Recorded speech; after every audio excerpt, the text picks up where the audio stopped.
We got this, and I've got that. Hold on. Okay. Let's get organized here. Let me get these little short legs crossed. Girl, I didn't need to wear my elevator shoes today. No, did I? you didn't. Oh, well, you know how it is, us girls. Well, how many of you went to see Brenda's show? I bet everybody in this room did.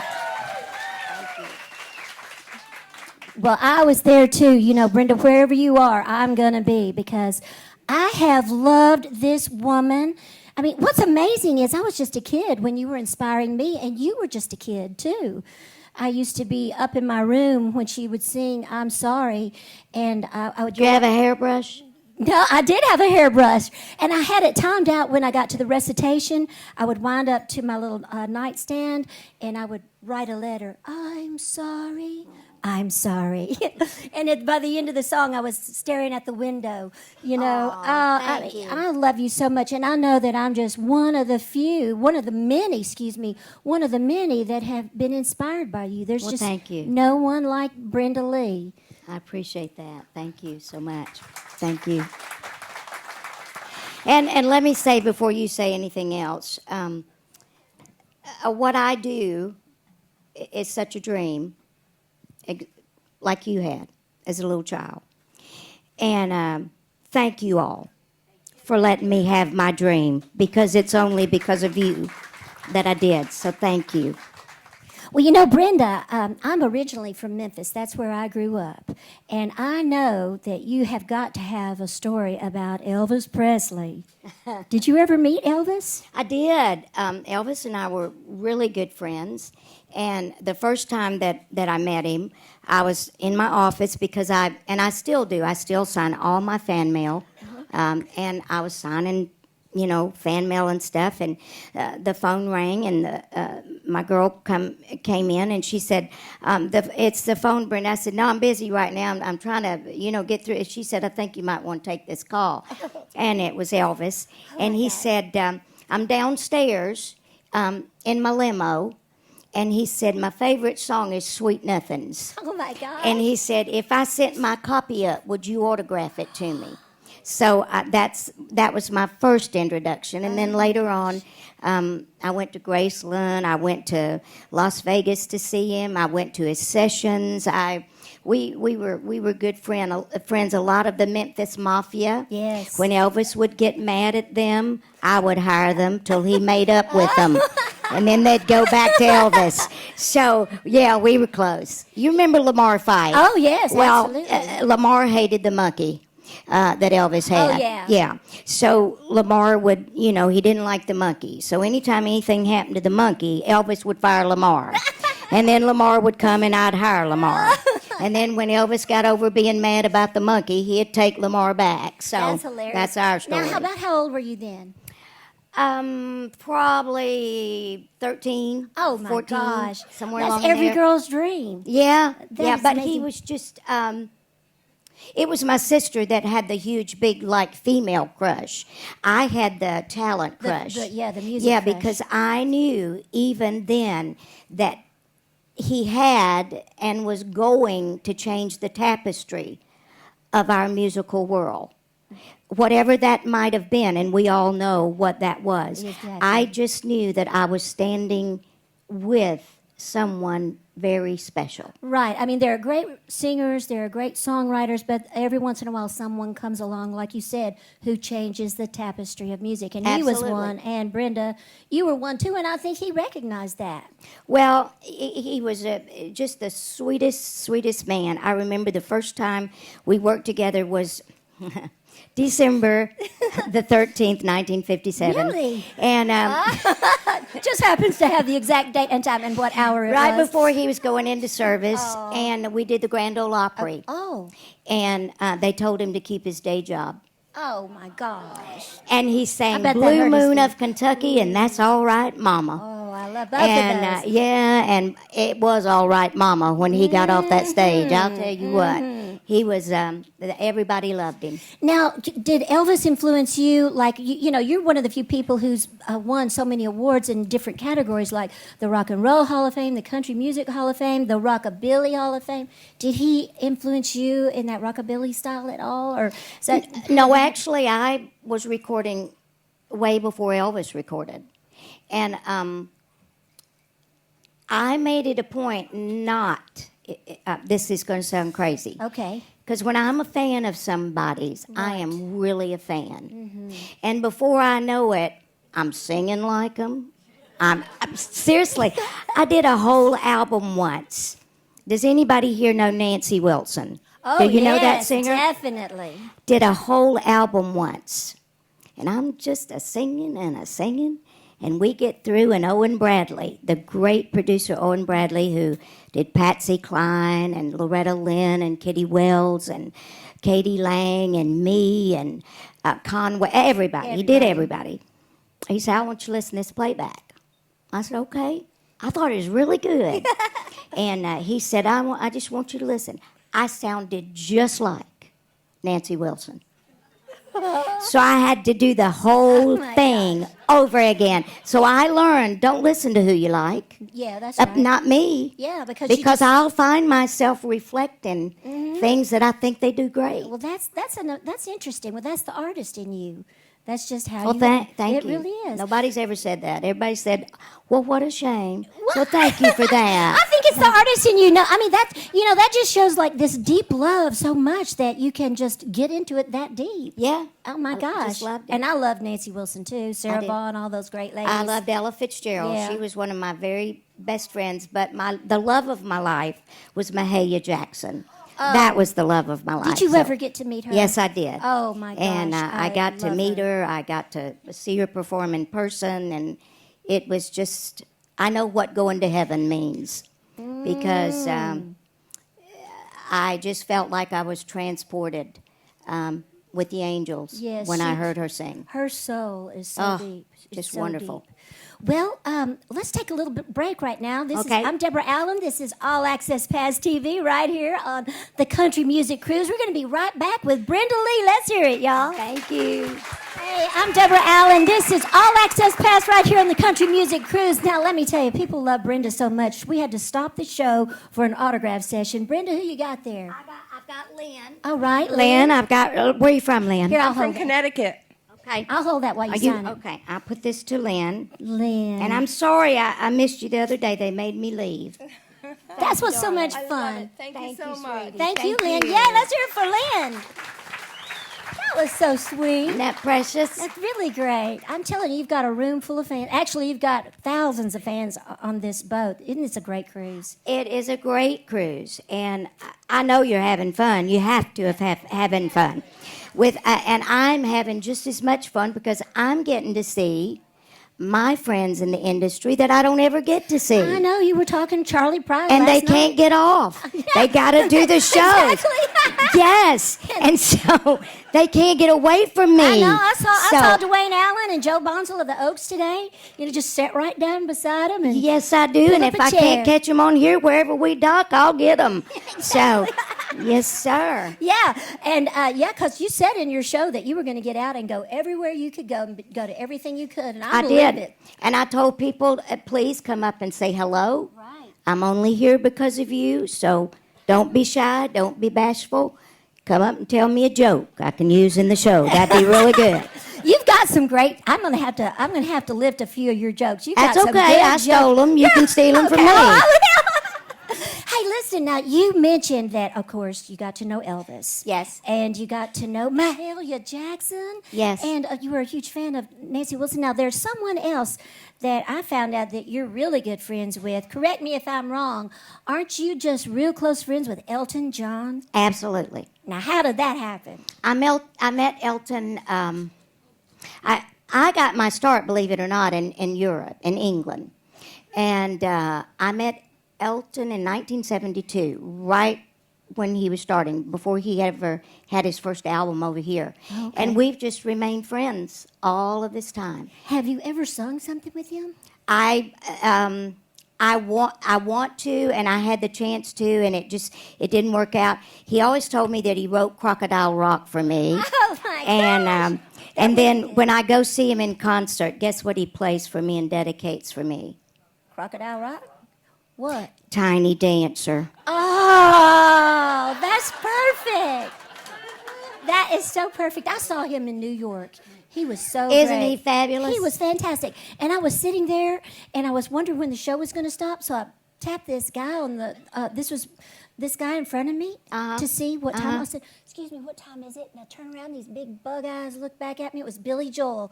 He goes, I went, "Oh my gosh, that's Billy Joel!" So it's just so much fun. Yeah, I mean, they're just, I swear to you, they're just like we are. Yeah. They want you to bother them. Trust me. Yeah. They want you to say hello. They do. They want you to. And Elton is just still like a little kid in a candy store. He can't believe that he's had all the fame and everything that he's had. So, yeah, I love him. He's a good guy. Okay, so you were saying that you got a lot of your start in Europe. I did. And so, how old? What age were you when you first went to Europe? I was going on 12. Oh my gosh! And I had a song over there that was a big hit called Dynamite. That's where I got my name. They started calling me Little. They put that on the front, and it has followed me all these years. I can't imagine why. But after the journalist had seen me work on the stage, and I just didn't stand there. I just was all over the place and sweating like a banshee, and they called me Little Miss Dynamite. That's so the awesome. name stuck, and here I am. Well, guess what? Nothing's changed because you're all over the stage, and you were sweating like a banshee. I was. But my mom said to me, "Hi, Mom." My mom says to me, "Brenda, honey, you're not in a sweat. You have the vapors." The vapors. She was very southern. Yeah. You have the vapors. Yeah. Now let's go back a little bit. I do want to go back to your beautiful childhood because you were 10 years old when your dad left you. Seven, excuse me. Okay. So when y'all worked really hard when your dad was there, and then after he left you, your mom, Grace, that's her name, and She worked 18 hours a day in a cotton mill. I had my brother and my sister, and then my aunt, her sister, my Aunt Irene, discovered that I could sing. now how did they discover that? I don't know. Mama was kind of a laid-back person. She wasn't a stage mother.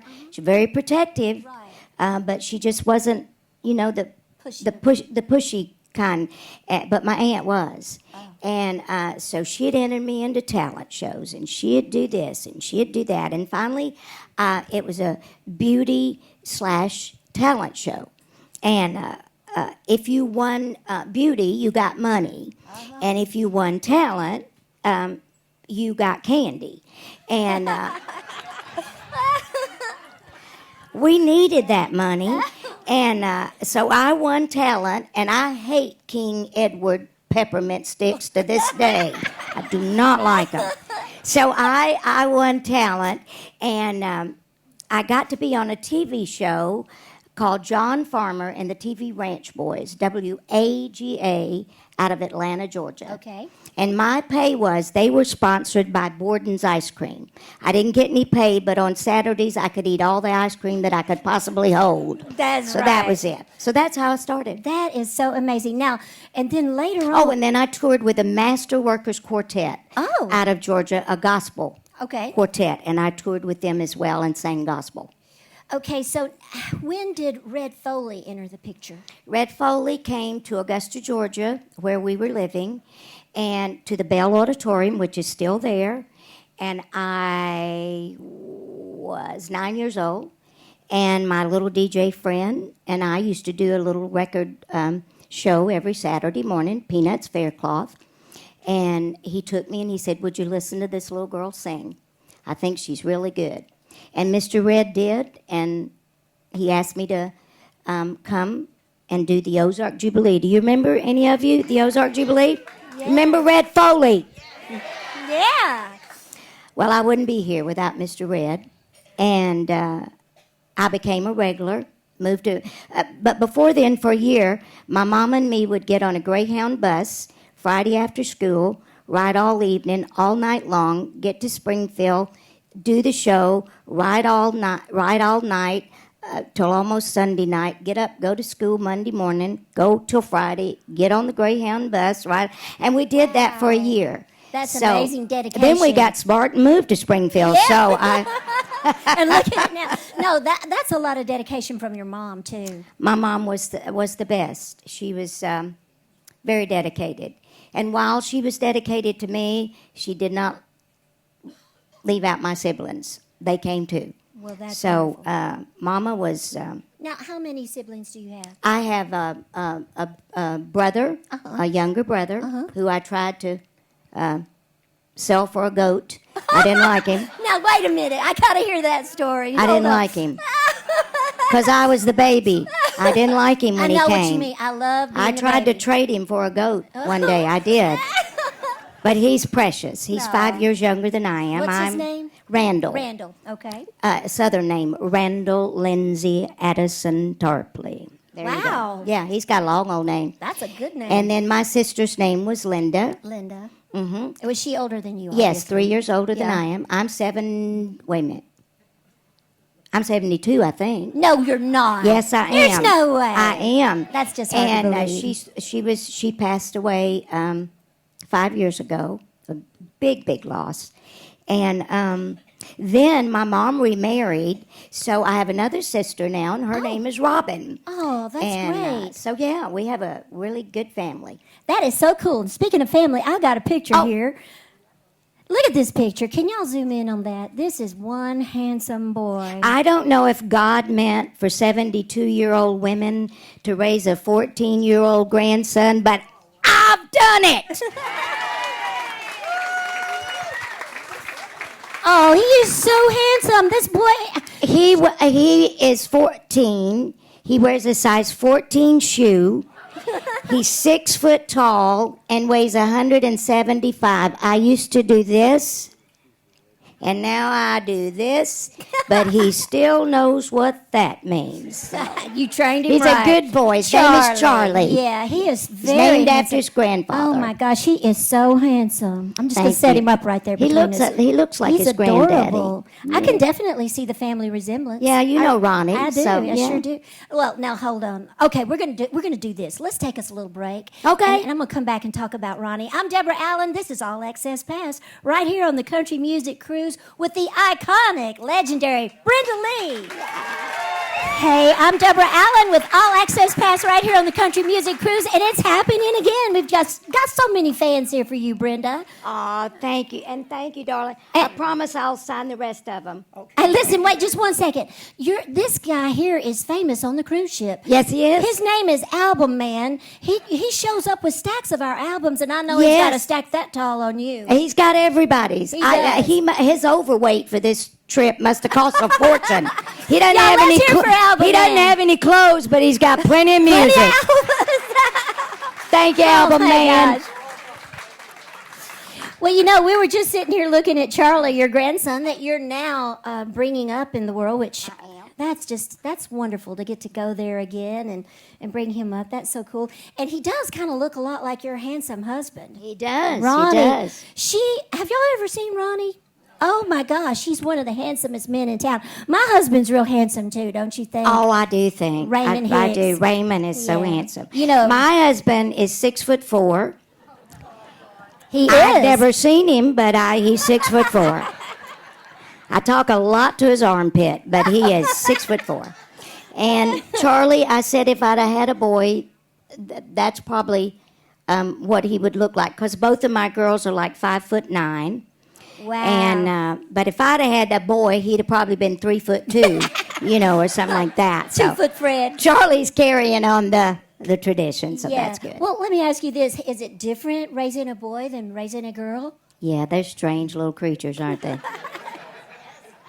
The first 2 years he was born, I've never been christened so many times in my life. I'm not kidding you.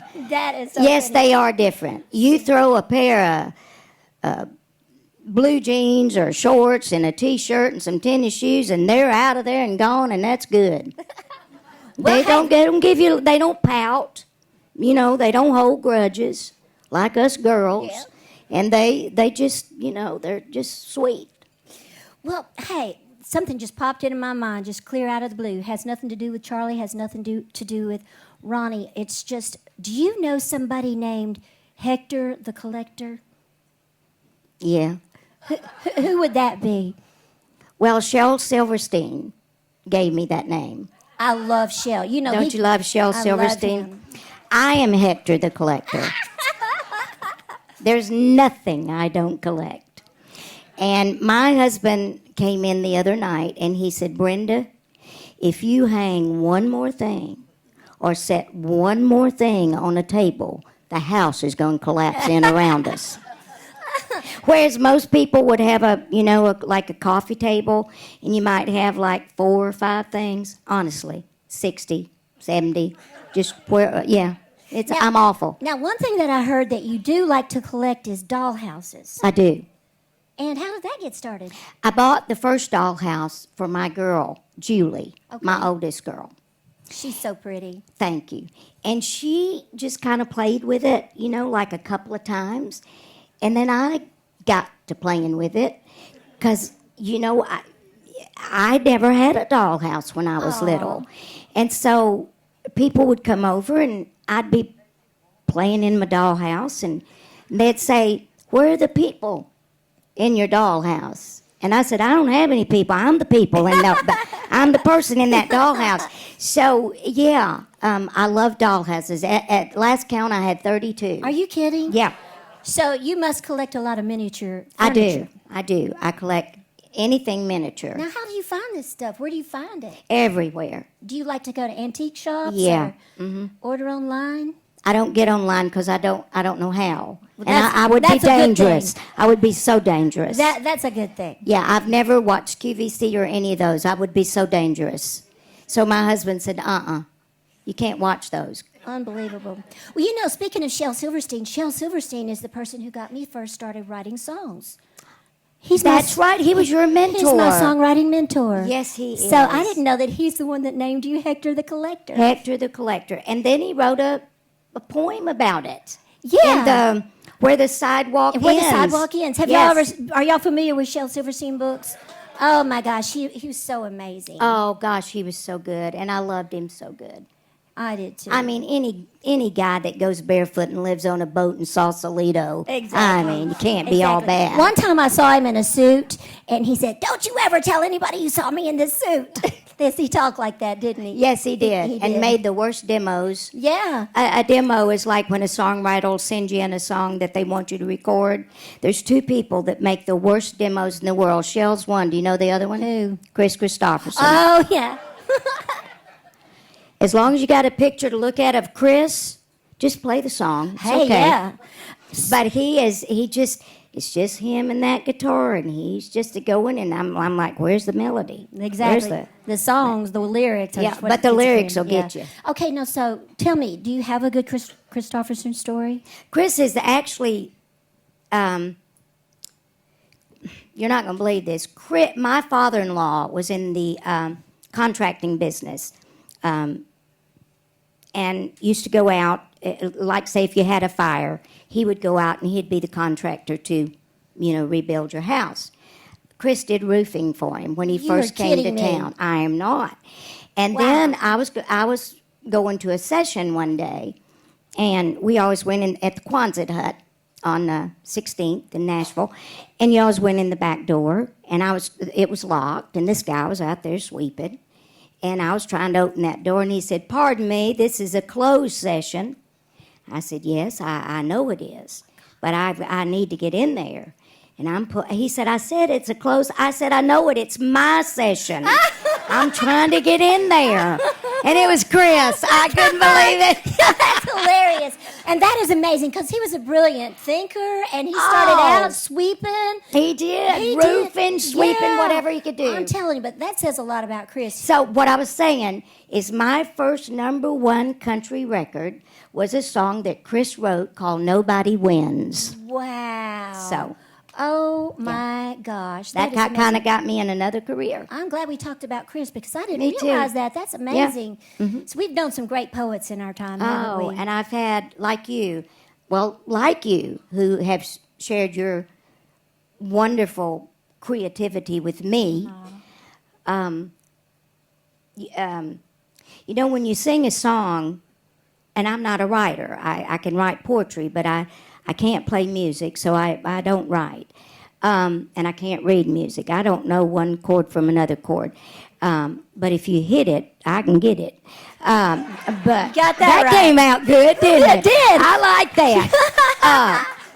But, to think that people like Deborah would trust you with something so personal, and that's where it comes from, a place that's so personal inside them that it's hard to understand if you're not a writer. Am I right? Well, it is true. I'll tell She you wrote what. one about me, guys, that's called Generations. Yeah. That just made me cry when I heard it. Thank So, you, Brenda. yeah, I know how good she is. Well, Brenda, and I'm telling you, y'all. Seriously, to think that I was just a little kid pantomiming to you, and then I moved to Nashville, and I got to know you through Ron Chansey, and then you recorded 2 of my songs too. It was like that to me.